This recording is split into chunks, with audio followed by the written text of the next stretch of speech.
Bem, meus irmãos,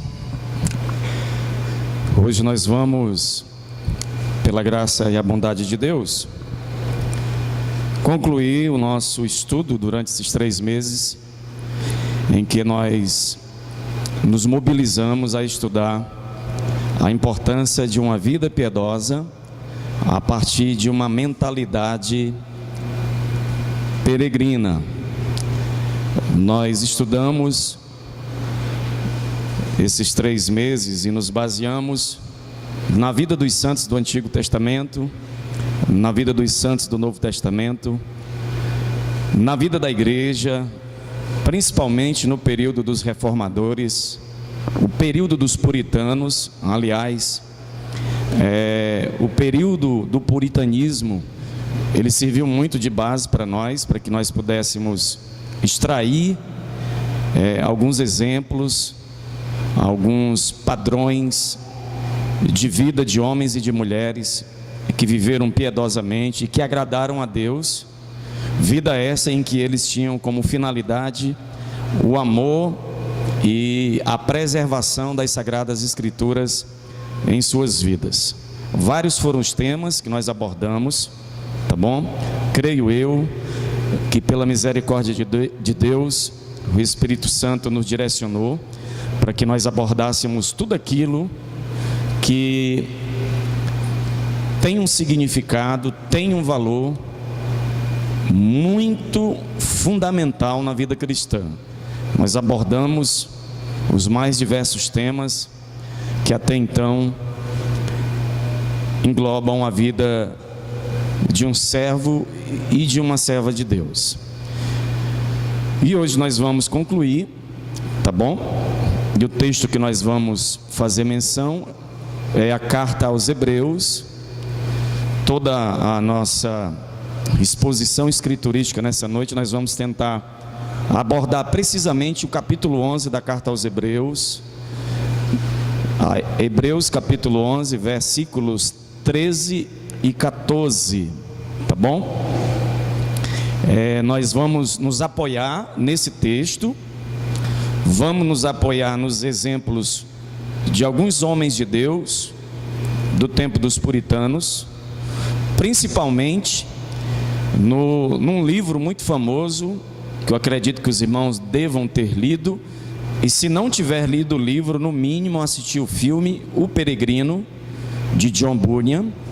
E também vamos nos apoiar em algumas afirmações e algumas exposições de um outro puritano do século 17, Jonathan Edwards. Então, basicamente, nós vamos trabalhar o texto nessa noite nesse sentido. Amém? Diz assim a palavra de Deus, Hebreus capítulo 11, versículos 13 e 14. E confessaram que eram estrangeiros e peregrinos na terra. As pessoas que dizem tais coisas mostram que eles estão procurando um país próprio.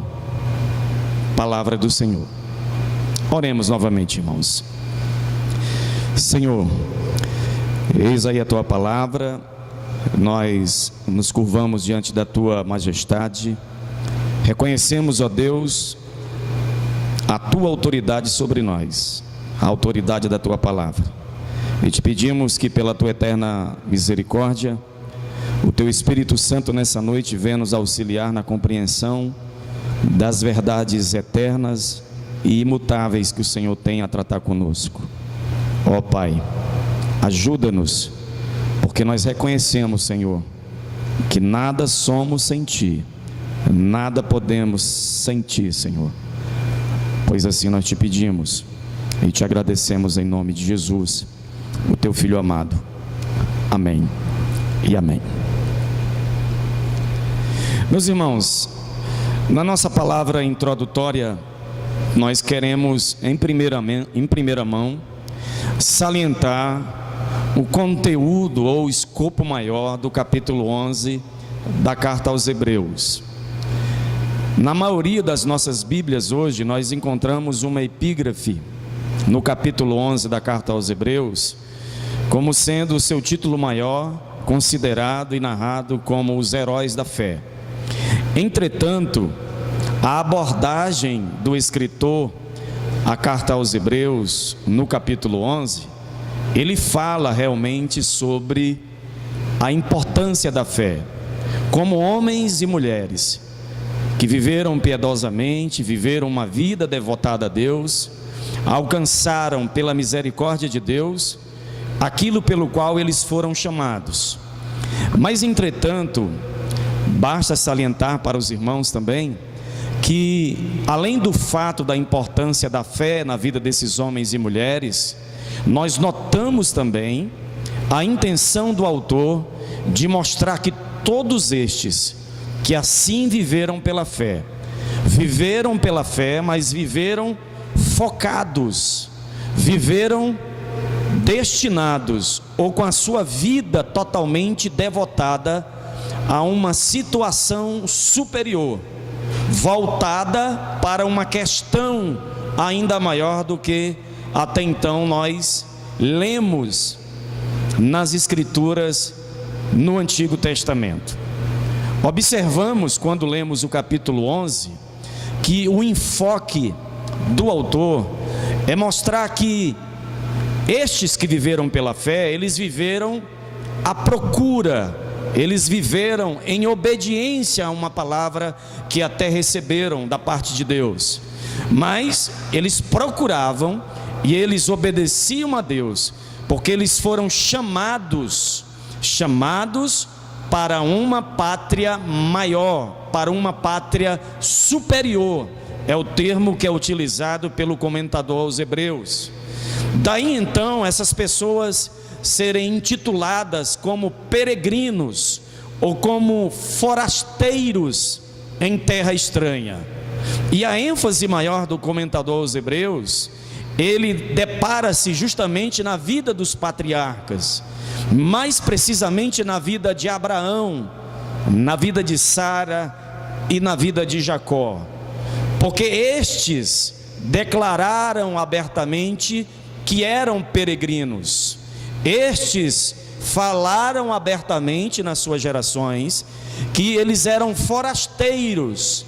E o que é um peregrino ou um forasteiro?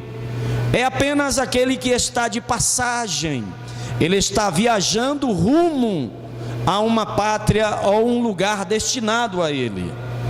Observemos que o texto que nós acabamos de ler, ele estabelece as excelências da graça na fé, pelos efeitos gloriosos e resultado feliz disto nos santos do Antigo Testamento.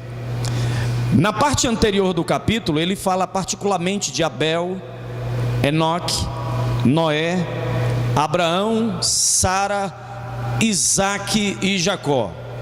Tendo enumerado essas instâncias, ele toma conhecimento de que todos estes morreram na fé, sem terem recebido as promessas, mas vendo-as de longe, crendo-as e abraçando-as, confessaram que eram estrangeiros.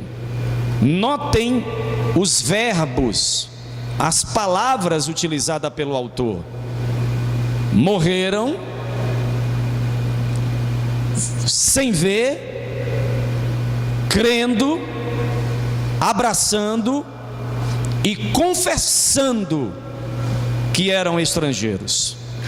A postura assumida por uma genuína vida peregrina é a postura daqueles que estão conscientizados pela palavra de Deus, convencidos pelo Espírito Santo, que eles morrerão na fé no sentido de eles descerão às sepulturas, mas não abrirão mão dessa fé, mesmo sem terem recebido as promessas, eles continuarão vendo-as de longe, crendo nessas promessas, abraçando essas promessas e confessando que são estrangeiros, que não somos daqui, que a nossa vida não tem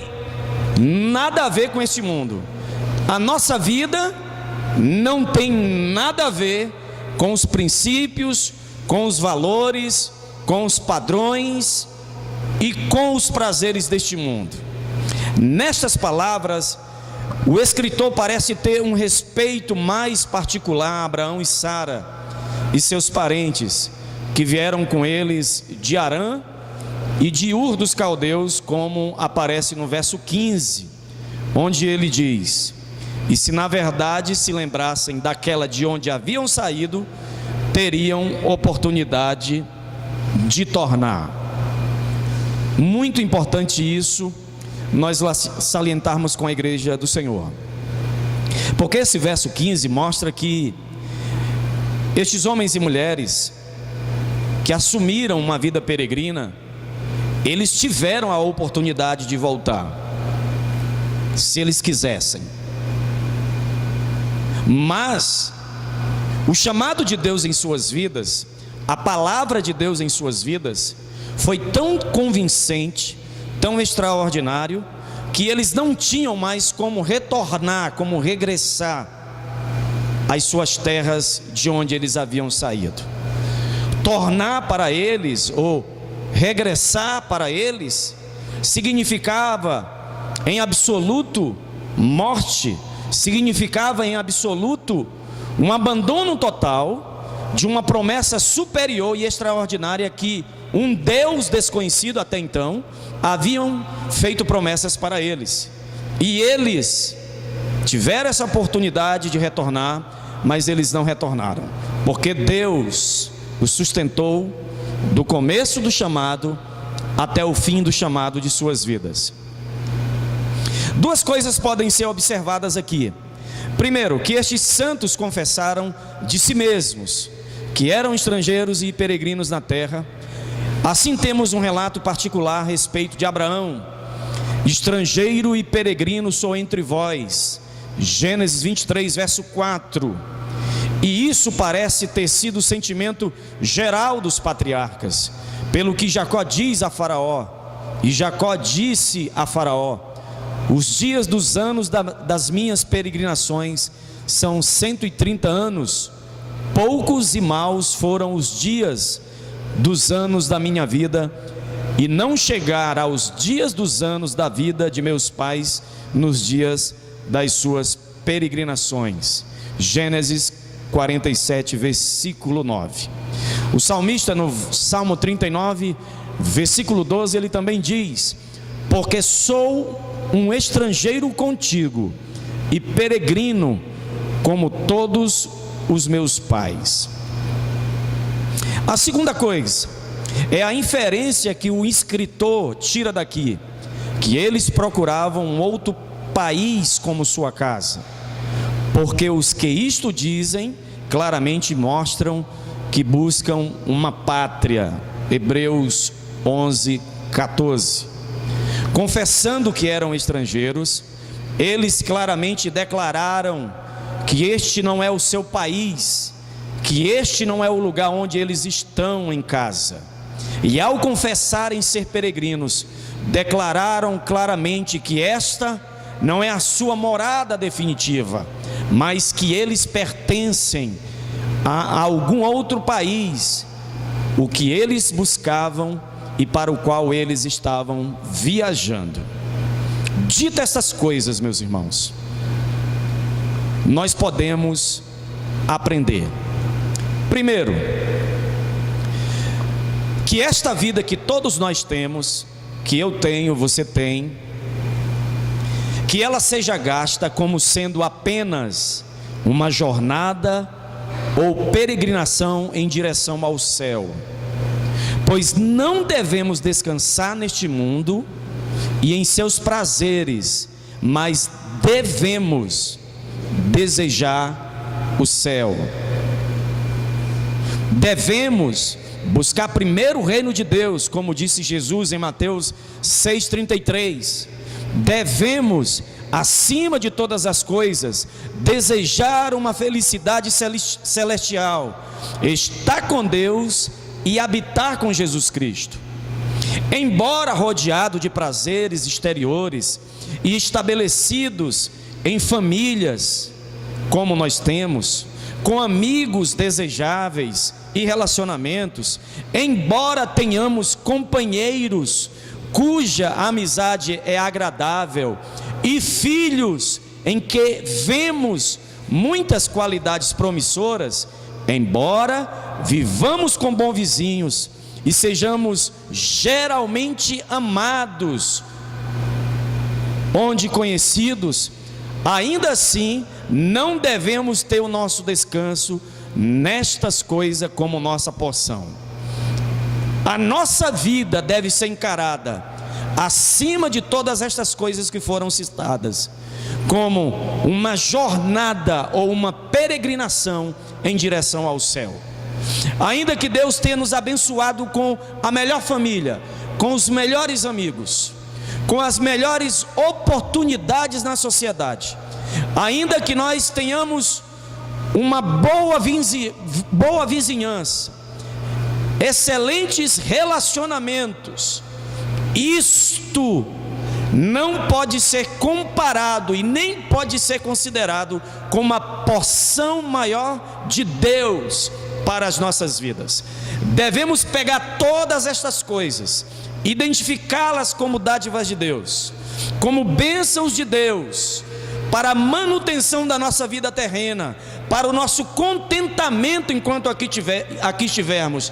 Mas estas coisas, ou nenhuma delas, deve ser considerada por nós como a porção maior das nossas vidas. Os teus pais, os teus filhos, o teu marido, a tua esposa, nada, absolutamente nada disso pode ser considerado como a minha ou a nossa porção maior enquanto nós estivermos aqui na terra. Porque estes homens e mulheres, que é relatado no capítulo 11 da carta aos Hebreus, eles levaram uma vida dessa forma. Eles nos deram o testemunho de como viver uma vida peregrina, sem ter nenhum tipo de comunhão ou de relacionamentos profundos com o mundo que nos cerca. Eles aproveitaram famílias, aproveitaram oportunidades de Deus, mas nunca perderam o foco de que a porção maior das suas vidas era o próprio Senhor. Abraão, Isaque, Jacó, José, a descendência dos patriarcas, o estabelecimento do povo de Israel na terra prometida, o período em que ali viveram, todos estes homens, eles foram chamados por Deus, conscientizados por Deus de que Canaã, ainda que manasse leite e mel, ela não seria comparada à porção maior deles, que era o próprio Senhor. E isso deve encher o nosso coração de contentamento, isso deve encher o nosso coração de gratidão a Deus. Devemos estar tão longe de descansar nessas coisas, a ponto de desejar deixar todas elas no tempo devido de Deus. No tempo devido de Deus, nós deixaremos todas essas coisas.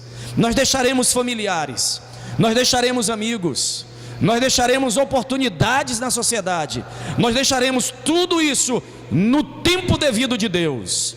E isso nós devemos guardar na nossa mente e no nosso coração. Devemos possuir, gozar e usá-los sem nenhum outro fim, mas estarmos prontos para deixá-los sempre que somos chamados para isso e para trocá-los de bom grado e alegremente pelo céu. Observemos isso. Nós vamos fazer uso de tudo isso que o Senhor tem nos dado. Nós vamos nos satisfazer com tudo isso que o Senhor nos tem dado. Mas quando o Senhor nos chamar, nós deixaremos, nós trocaremos de bom grado e alegremente pelo chamado individual da parte de Deus para com as nossas vidas. Esta deve ser a mentalidade de um genuíno cristão, de um genuíno servo que ama a Deus, a mentalidade de que nós somos apenas forasteiros e peregrinos em uma terra estranha. Um viajante não tem o hábito de descansar com o que ele encontra na estrada, ainda que seja confortável e agradável.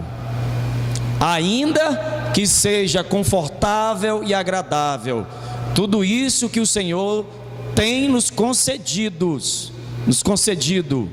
nós não descansamos, nós não temos como contentamento maior estas coisas.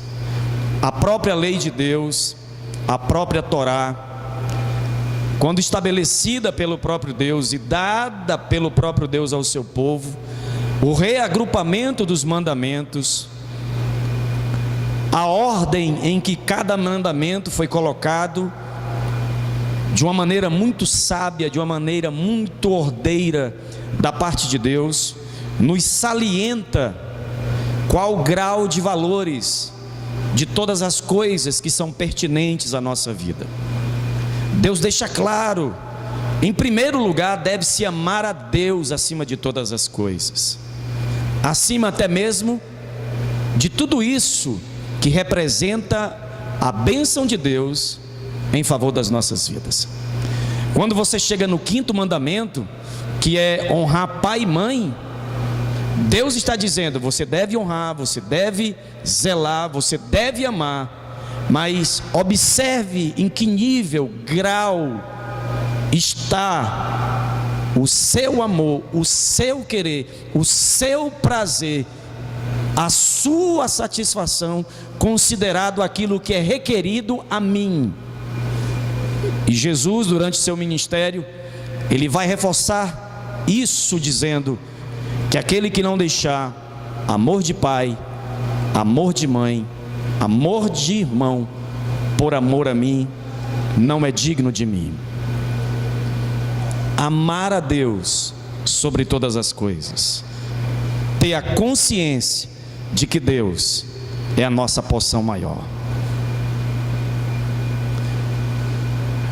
O viajante, ele não está seduzido pelas aparências finas a ponto de adiar a ideia de prosseguir, mas o fim de sua viagem está em sua mente, e é agradável para ele pensar que um tanto do caminho já ficou para trás. Semelhantemente, devemos desejar o céu mais do que os confortos e prazeres dessa vida. Paulo, quando escreve aos Romanos, ele vai dizer: a nossa salvação está agora mais perto de nós do que quando aceitamos a fé, mostrando justamente a nossa caminhada como sendo uma caminhada progressiva rumo aos céus, uma jornada ao céu. O nosso desejo pelo céu, pela glória futura de Deus, hoje deve ser ainda maior do que quando nós começamos a nossa jornada cristã, do que quando nós começamos a nossa caminhada cristã. E a pergunta que vos faço nessa noite é: você deseja, você almeja o céu hoje mais do que no tempo em que você começou a sua jornada, a sua caminhada de peregrinação? Ou você se deixou encantar enquanto caminhava, se deixou levar pela beleza, de todos os prazeres exteriores, de todas as oportunidades terrenas que não são comparadas ao gozo eterno daquilo que Deus tem preparado para nós. Esta, meus irmãos, é a grande pergunta que deve circundar o nosso coração. Esta deve ser a pergunta que deve inquietar a nossa alma e que deve nos impulsionar a uma vida de temor maior a Deus, de reverência, de desejo ardente de se encontrar com o Senhor, de sabermos que tudo aqui quanto nós temos como bênção de Deus é bom, mas o que Deus tem reservado para nós é muito melhor ainda. Louvado e exaltado seja o nome do Senhor. Segunda coisa que aprendemos é que devemos buscar o céu, viajando no caminho que leva até lá. Se queremos chegar ao céu, devemos ir pelo caminho que vai ao céu. Tá certo? Imaginemos isso como sendo: você quer ir para o Araturi, aí você vai